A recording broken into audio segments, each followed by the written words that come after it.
Hello, guys and gals. Today we're talking about rave. What makes rave, rave?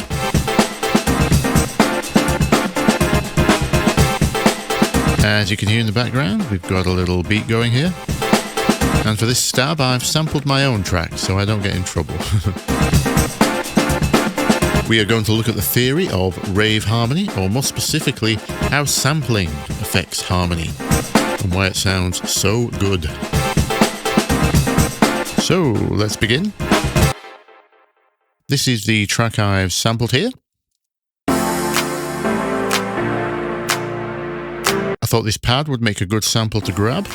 Obviously, I have access to this pad on its own because it's my track. But in the spirit of rave, I've sampled the whole thing because that just adds to the extra character with all the artifacts that brings. I've taken the second chord here. As you can hear, there's a bit of cymbal in there. I've just dragged that slice into my sampler here. And we've got this little riff going here.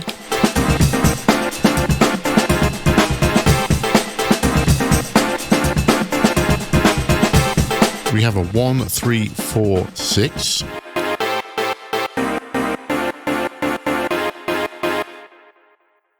Okay, so let me show you what's going on inside this sample. Taking those same notes, first of all, I'm going to build the riff as we normally would inside our minor scale using the white notes.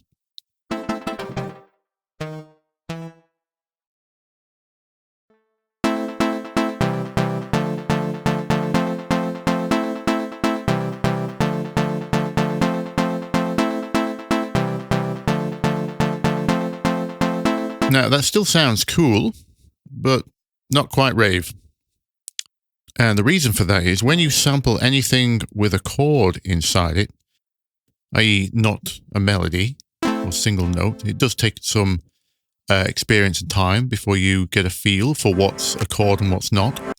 This is actually a minor 7 chord, so what we've sampled is this.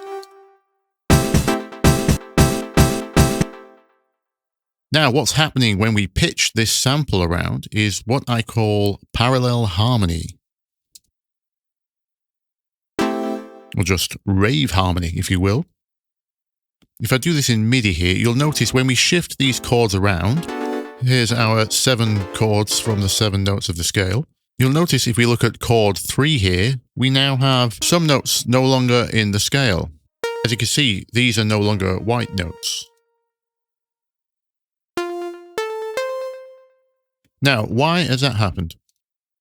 If you saw my earlier video on key and scale, you know the white and black notes aren't evenly spaced, and that results in different chords in the scale being different types. In fact, in our minor scale here, only chords 1, 4, and 5 are minor. The others are major, or let's just say other.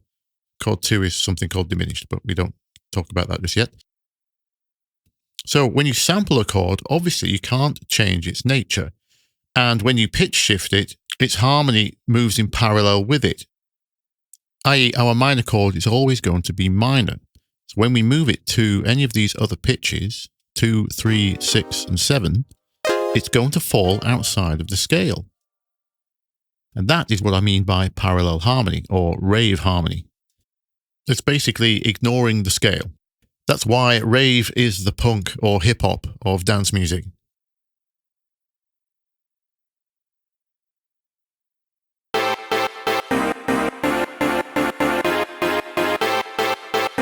Also, as an added bonus, pitching the audio like this creates artifacts, which you don't get by just playing different pitches on a synthesizer. And that is definitely also adding to the punk hip-hop aesthetic. But regardless, let's remake this riff now, but we're not going to correct for the scale. We're going to use parallel harmony. I'm literally just going to copy and paste. This should line up now.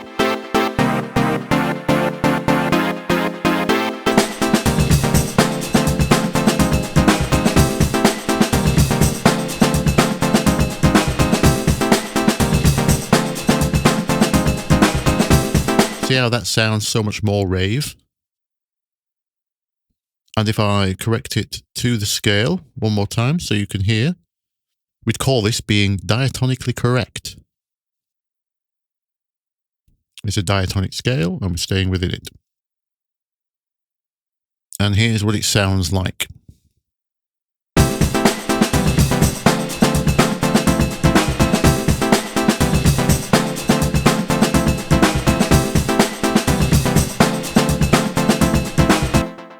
Altogether a different mood than this.